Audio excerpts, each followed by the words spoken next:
我是赵少康，欢迎你来到 TBS 赵少康战群市专项特别来宾赵怡翔议员、李明贤发言人、尹乃菁小姐、江启臣委员、黄子哲发言人、游淑慧议员。好，那么上海的这个峰会上合峰会习近平说新冷战已经来了小心虽然美国就说不是冷战，这不是新冷战，那不是什么呢？大家都看起来它就是。那美国就一口咬定它不是那习近平说小心要用对话来消弭分歧那习近平说要以合作超越竞争因为现在中国讲的话是针对美国了就你要合作，你美国每天都不合作不，美国也有合作，美国有他合作的这个国家了那另外呢，习近平提要扩大本国币的结算的份额不要用美金了，用美金结算什么然后呢，这个到时候都把你们冻结起来，你们存在美国的钱等等银行的钱都冻结起来，所以呢，应该用本国货币来结算那另外呢，因为这次是印度主办，轮到印度主办所以他们这次举行的就是虚拟峰会。也有人说印度故意举办一个虚拟，就不想让普丁跟习近平在会场上拥抱所以呢，干脆让他分开，要在线上举行。习近平、普丁呢还是同框，这普丁看到没有？习近平同框但是呢都是在线上，到底不是实质的那另外呢，伊朗这次变成第9个正式会员国，下一个可能是白俄罗斯那到底这个峰会怎么样？我们看一下。7月4号，上海合作组织峰会以视讯的方式召开，包括大陆、俄罗斯、哈萨克、印度、巴基斯坦等国家领袖线上出席，而伊朗则在这一次的峰会中成了第9个成员国。上海合作组织顺应当今时代潮流，契合人类进步方向，一定能够在我们的共同努力下不断发展壮大。值得注意的是，俄罗斯总统普京在雇佣兵组织瓦格纳集团叛变失败后，首次在国际场合露面。普京在会上强调，俄罗斯出现了前所未有的团结。Премьер-министр Моди, дорогие друзья,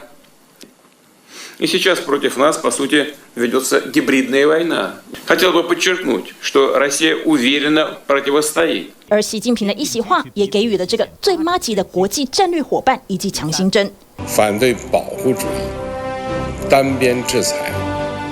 泛化国家安全概念。那今天怎么看？这个上合组织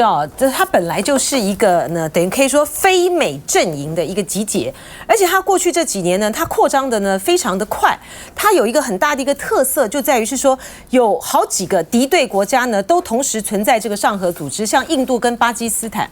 像这个沙烏地阿拉伯呢跟这个伊朗过去呢双方是针锋相对的嘛，但是因为在这个中国的这个牵线之下呢，他们恢复邦交。在之前的时候，沙烏地阿拉伯是会员国，然后伊朗呢是观察员然后有几个呢这么的突出的针对的立场，都可以在这个上合组织里面进行对话。所以在前几年，当美国还没有拉起这个抗中路线，还没有拉起这个保护主义的时候呢，上合组织是在一个非美阵营之外的一个很凸显的一个存在。然后今年的上合组织呢，还有另外一个特色，就是在于是说，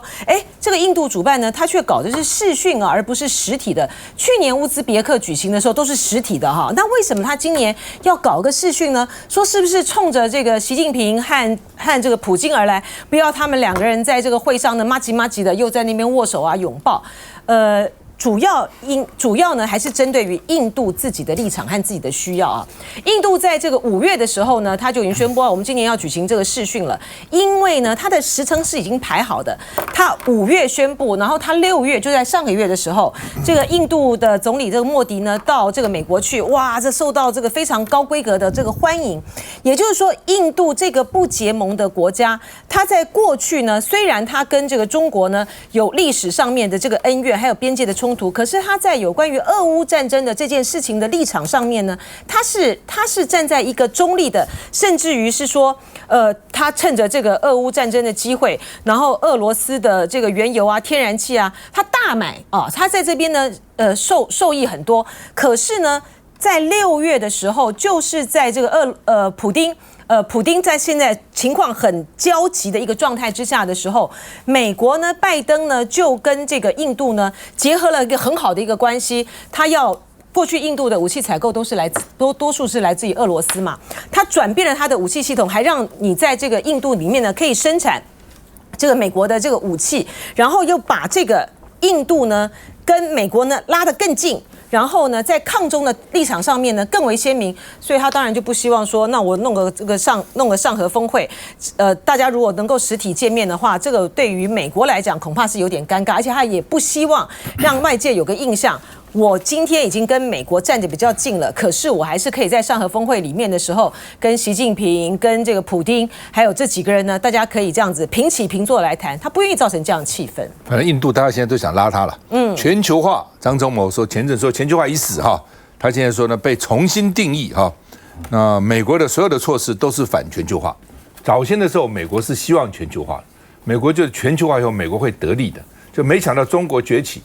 中国反而变成最大的受益者啊，所以呢，原来讲什么地球是平的啦什么的，现在都改了啊，说地球是凹凹凸凸的啊，所以呢，绝对不是平的啊，大家各扫门前雪哈。那所以叫做全球破碎化，所以呢，台积电要强化区域供应哦，每个区域都有厂，每个区供应，而且定价都不一样啊，这是他们目前的策略了哈。那王美花的回应说，壮大自己，避免争议啊，我每次都听不懂王美花在讲什么了哈。好，那么另外呢，这个美国全面要封杀大陆的 AI 的使用。华尔街日报报道哈，这个 Wall Street Journal 报道呢说呢，他们包括不准大陆使用美国的云端运算服务所以呢，这个影响蛮大的哈。影响很大。那包括 Amazon 啦，包括微软啦等等哈，这些都是台湾同胞的。所以呢，当大陆是一个很大的市场，美国不准大陆用，结果台湾的厂商可能受害，因为它的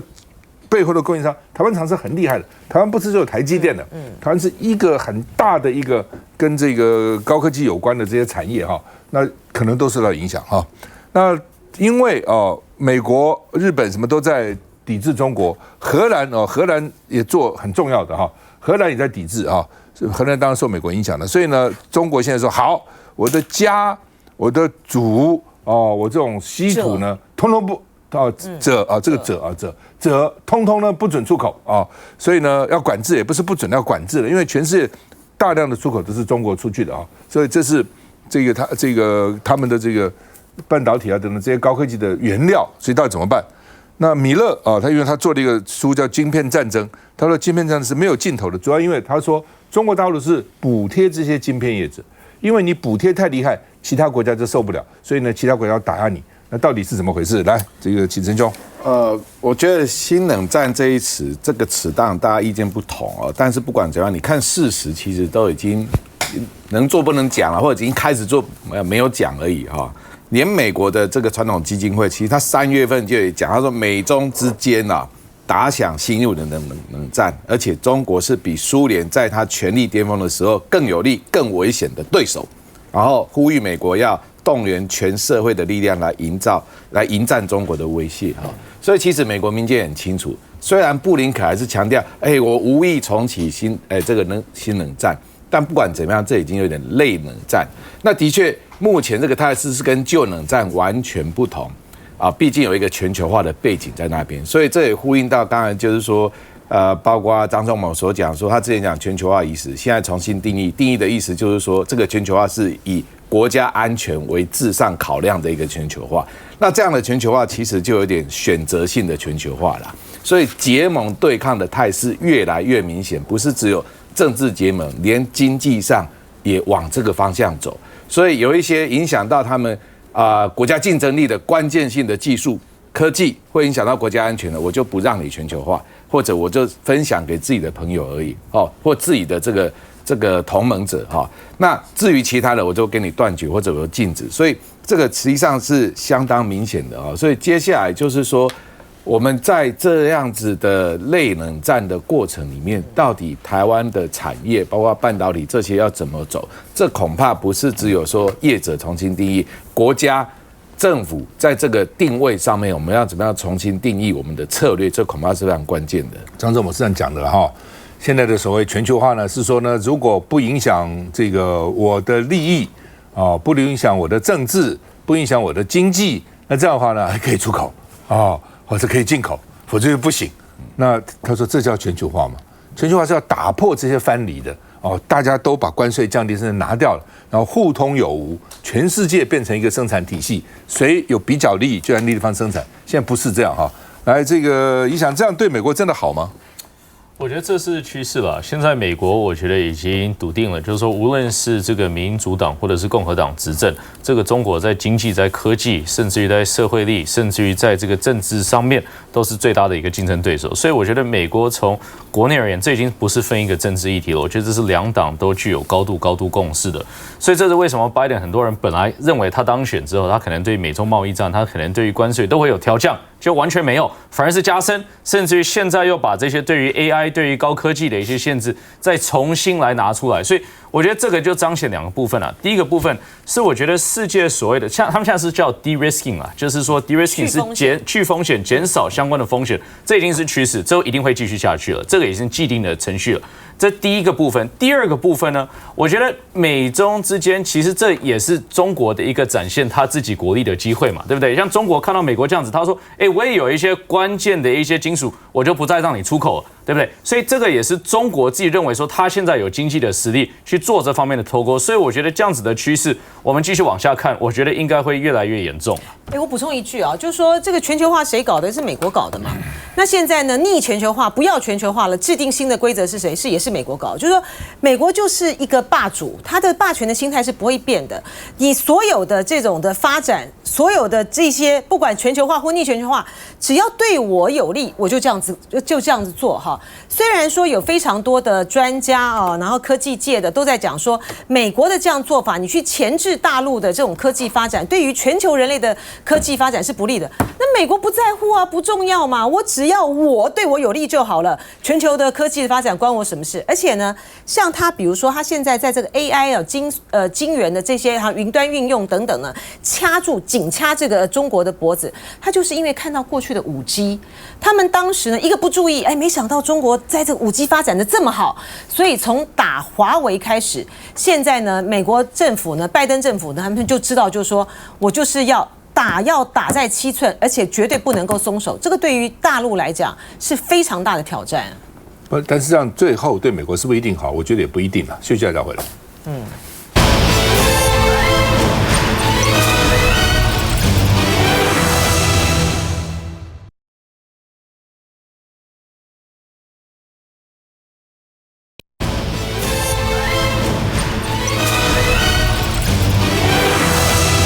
好，那么我们要砸3.4亿哈，帮立陶宛买晶圆技术哈。那王宏维说是蔡英文下令的啦，卖台这个外交部说呢，是我们共同出资不是凯资外交，也不是卖台那除了这个以外呢，王宏还说又帮他盖太阳能厂，原料还来自大陆而且呢根本不符合这个我们的这个融资的规定把它改一个名字，叫做世元所电子材料这个公司，透过这个代表处关切降低这个进大陆关税，才得到800万欧元的融资反正就是各种奇怪的事情在里面了那外交部否认说呢，这个原料不是来自大陆，是原料呢都来自中国是呢，他就说不是这是夸大操弄诋毁外交工作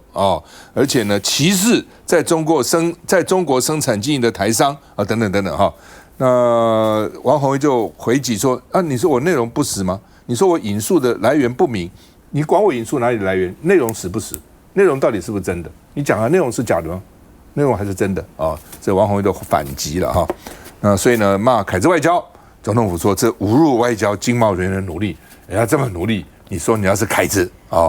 那而且郑文灿说呢，有技术交流就好事啊，人家立陶宛的这个科技也不错怎么就不能技术交流呢民进党团也说这是污名化中东欧的投资所以呢到底怎样？到底是这个是实质的帮助，还是呢凯资外交，还是技术的交流？来，这个民选，我们政府真有钱，送礼送到给金援，民主啤酒喝下肚，断交9国真可怜。这一句打油诗就送给我们现在的民进党政府。这件事情哦，是我们的蔡英文总统蔡大小姐最近被揭露出呢，在这个立陶宛的施压之下，然后嘞，完全忽视我们外交人员的专业，竟然呢被要求说呢要说什么要政治处理，然后直接去补助立陶宛有3.4亿元，然后呢是向我们的工研院去买了这个晶圆技术要给他们，然后但是呢这个钱却流向了一个立陶宛他们的私人公司。我们来看一下这张。这个是媒体揭露的一个很完整的一个电报，可以清楚可以看到这个立陶宛的我们在那边的这外交人员，其实对我们的国格是非常非常坚持的。里面怎么说呢？他建议说650万欧元不宜因对方施压威胁再增加。如果再这样子下去的话嘞，以后未来可能都会这样子比照，继续施压给我们。那再来呢，他也特别说呢，650万欧元是将近2亿多的这个台币。已经是非常极高的额度了，实在是不宜再贸然增加。但是结果我们却看到，我们蔡大小姐是怎么样的？是直接就下令说了，直接去补助然后再来就是我们根据外交部的资料可以知道说，现在民进党政府它已经补助立陶宛也就1000万欧元，而且第一年663万的欧元是已经拨付给工研院。然后呢，我们在前线这个外交人员这么辛苦，然后他们的专业的建议，他们坚持我们中华民国国格的意见，完全没有被蔡英文总统采纳。然后嘞，现在我们的人民辛苦的纳税钱，就全部的去让民进党政府去做凯子外交。我就问一下啦，请问大傻逼可以帮助我们中华民国跟立陶宛建交吗？这是那边的外交人员。对，电报，这是媒体披露的，给外交部。对，没错。所以我就问嘛，可以建交吗？如果我们可以看得到实质的回报的话，那我相信我们的国人应该是都可以接受的。我补充一下哈，去年我们在审这笔预算的时候，我就一直提出来说，要合作可以，你给我具体的计划，你要研究中心、半导体研究中心、教学计划、培养人才，可以。这以往我们国合会在做类似给我们邦交国的这些援助。但是你援助要有计划，你不能给我开了一个框架。这个计划叫什么？立陶宛、斯洛伐克、捷克民主韧性及能力建构计划与半导体人才培育奖学金等经费3亿7400万，就这样子，这么长。要掰这个名目也不简单。这个名目，那请问你是立法委员，你怎么审这个预算？我当场提出这些质疑。结果我们的吴部长他讲什么？他为了争取这笔预算，他说，比如说立陶宛对封测很有兴趣的，另外像捷克斯洛伐克那边有 IC 抵战，这个全部会并进来，然后帮他们训练半导体的人才之后，接下来他们要发展半导体的产业的哪一部分，他们自己会规划。这不是这样啊，他自己规划帮你培养人才，技术给你。对不对？现在不是啊，现在是说要合资啊，成立公司，那合资也可以嘛？